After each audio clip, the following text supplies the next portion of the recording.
राधे राधे दोस्तों, मेरा नाम है अंजलि। आज हम करेंगे इंडियन पॉलिटी चैप्टर 2 का topic 6 sources of the constitution. ये टॉपिक भी प्री और मेंस दोनों के लिए इंपॉर्टेंट है। आज मैं आपको एक स्टोरी सुनाऊंगी। एक स्टूडेंट था जो टॉपर बनना चाहता था। उसने क्या किया पता है? उसने दुनिया के बेस्ट नोट्स कलेक्ट किए और कुछ ऐसा ही इंडिया ने भी किया। अब इंडियन कॉन्स्टिट्यूशन कॉपी है या फिर एक स्मार्ट क्रिएशन या ओरिजिनल है? चलो इसे समझते हैं आगे कैसे करें। अब ये कहानी स्टार्ट होती है 1947 से। इंडिया आज़ाद हुआ, प्रॉब्लम्स अनलिमिटेड थी, टाइम बहुत कम था और एक डिसीजन लेना था, सब कुछ जीरो से बनाए या दुनिया के बेस्ट आइडियाज़ यूज़ करें। स्मार्ट इंडिया ने क्या चूज़ किया पता है?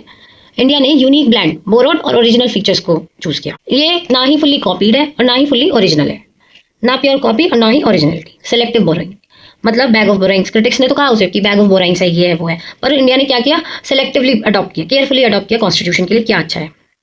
यही इंडियन कॉन्स्टिट्यूशन की रियल आइडेंटिटी थी। अब हम देखते हैं कॉन्स्टिट्यूशनल प्रोविजन क्या थे इसमें।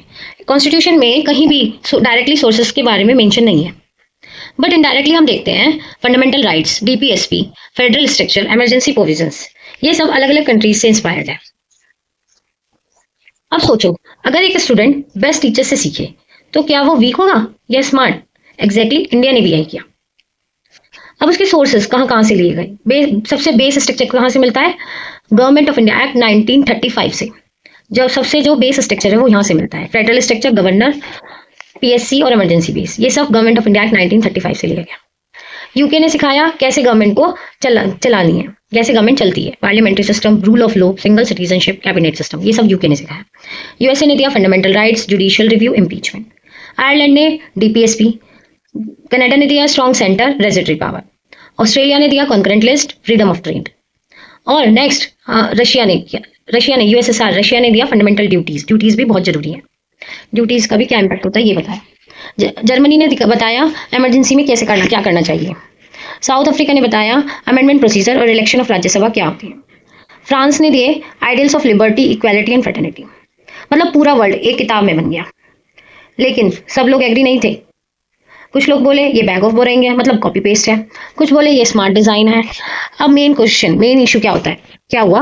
रियल क्वेश्चन था, फॉरेन आइडियाज अडॉप्ट करें या अपना सिस्टम खुद बनाए। फाइनल अप्रोच क्या ली गई? Selective boring plus Indianisation. मतलब फाइनल आंसर हुआ बैलेंस बनाना सब में। अब कुछ आर्ग्यूमेंट्स आए। सपोर्टर्स बोले ट्रायर टेस्टेड मॉडल है, सेव टाइम करा, urgent need after independence. Stability जो है वो आई गवर्नेंस में सुटेबल रहा डाइवर्स सोसाइटी के लिए। अब क्रिटिक्स बोले ओरिजिनलिटी, जो बैग ऑफ बोरोइंग है, मतलब कॉपी पेस्ट लिया गया क्रिटिसिज्म में, ओरिजिनलिटी की कमी है, lack of originality. Western dependence है। और सच बताऊं तो दोनों का मिक्स है ये। सच में क्या आता है, हमारा कॉन्स्टिट्यूशन जो है वो दोनों का मिक्स है। अब इसका जुडिशियल रिव्यू आता है। जुडिशियल रिव्यू कोर्ट ने क्या कहा? कोर्ट ने कहा एक लिविंग डॉक्यूमेंट है, बोरिंग जो है वो वैलिड है अगर प्रॉपर्ली अडॉप्ट किया गया हो। इसमें प्रॉपर्ली अडॉप्ट किया गया हो। स्प्रिट और बड़ी होगी सोर्स से, मतलब जो उसके मेन जो स्प्रिट है उसके पीछे क्या भावना है वो बड़ा है सोर्स से। कहाँ से लिया गया ये मायने नहीं रखता। नेक्स्ट आता है अंबेडकर जी ने इसके बारे में क्या किया। कॉन्स्टिट्यूशन असेंबली का इसके प्रति क्या व्यू था? बी आर अम्बेडकर ने कहा borrowing is not a weakness but wisdom. Borrowing जो है वो कोई कमजोरी नहीं है, एक ज्ञान है, उसे हम अपने तरीके से कैसे ले सकते हैं। फोकस जो है वो किस पे किया गया है? प्रैक्टिकलिटी और सूटेबिलिटी टू इंडियन कंडीशंस पे। इंडियन की जो कंडीशंस है उस पे के लिए क्या सूटेबल होगा और प्रैक्टिकलिटी में क्या होगा, तो इस चीज पे हमने फोकस किया है। अब हम आते हैं कंपैरेटिव ट्विस्ट पर्सपेक्टिव देखें अगर, तो यूके में फ्लेक्सिबल आता है, यूएसए में रिजिड और इंडिया का कॉम्बिनेशन है रिजिड प्लस फ्लेक्सिबल।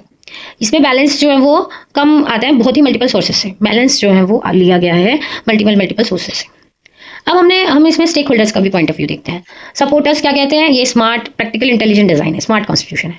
अब क्रिटिक्स कहते हैं ये पैच वर्क कॉन्स्टिट्यूशन है, मतलब अच्छा नहीं है, मतलब कहीं कहीं से लिया गया है तो ये अच्छा नहीं है। रियलिटी क्या है? रियलिटी है बैलेंस सिंथेसिस हुई है इसकी। नेक्स्ट हम देखते हैं सिग्निफिकेंस, इसकी क्या इंपॉर्टेंस हुई, क्या इंपॉर्टेंस है। डिटेल्ड और कॉम्प्रिहेंसिव कॉन्स्टिट्यूशन बनाया गया, एश्योर एडॉप्टेबिलिटी को एश्योर किया गया और ग्लोबल बेस्ट प्रैक्टिसेस को रिफ्लेक्ट किया गया। इसी के थ्रू पूरी दुनिया की जितनी भी बेस्ट प्रैक्टिसेस हो रही हैं उन्हें हम रिफ्लेक्ट कर सकते हैं और डाइवर्सिटी को मैनेज किया गया। नेक्स्ट आते हैं इसके चैलेंजेस। इम्प्लीमेंटेशन गैप हुआ, फॉरेन आइडियाज जो है वो इंडिया से मिसमैच होते हैं। मेंटेनिंग बैलेंस को मेंटेन करना रिजिडिटी और फ्लेक्सिबिलिटी के बीच में। नेक्स्ट आता है toppers point of view.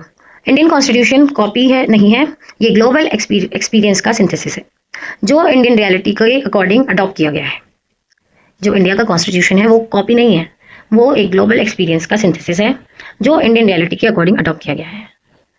Next हम देखते हैं कंक्लूजन में क्या कहते हैं। ये एक डायनामिक और लिविंग डॉक्यूमेंट है, कंबाइन है ग्लोबल विजडम और इंडिया के नीड्स को। अब लास्ट में मेंस रेडी लाइन, ये लाइन आप मेंस में यूज कर सकते हैं। Indian constitution not a borrow document but a carefully crafted synthesis of global principles adopted to the Indian conditions. Next आता है कृष्णा टच। अब हमें इसमें कृष्णा का भी टच देना चाहिए। जैसे कृष्णा ने हर स्थिति में सही मार्ग चुना, वैसे ही कॉन्स्टिट्यूशन ने दुनिया के सबसे उत्तम विचारों को अपनाकर भारत का मार्ग तय किया। अब वीडियो को एंड करने से पहले प्रीलिम्स के कुछ क्विक फैक्ट्स देख लेते हैं। लार्जेस्ट सोर्स सबसे ज़्यादा कौन सा था? Government of India act 1935। Fundamental rights USA, DPSP Ireland, duties USSR, parliamentary UK, emergency Germany, amendment south Africa. Thank you दोस्तों, राधे राधे। अगर आपको ये वीडियो हेल्पफुल लगी हो तो प्लीज़ लाइक करें, शेयर करें, कमेंट करें। अगर कोई भी क्वेरी हो आप मुझे कमेंट में पूछ सकते हैं। थैंक यू, राधे राधे, जय श्री कृष्णा।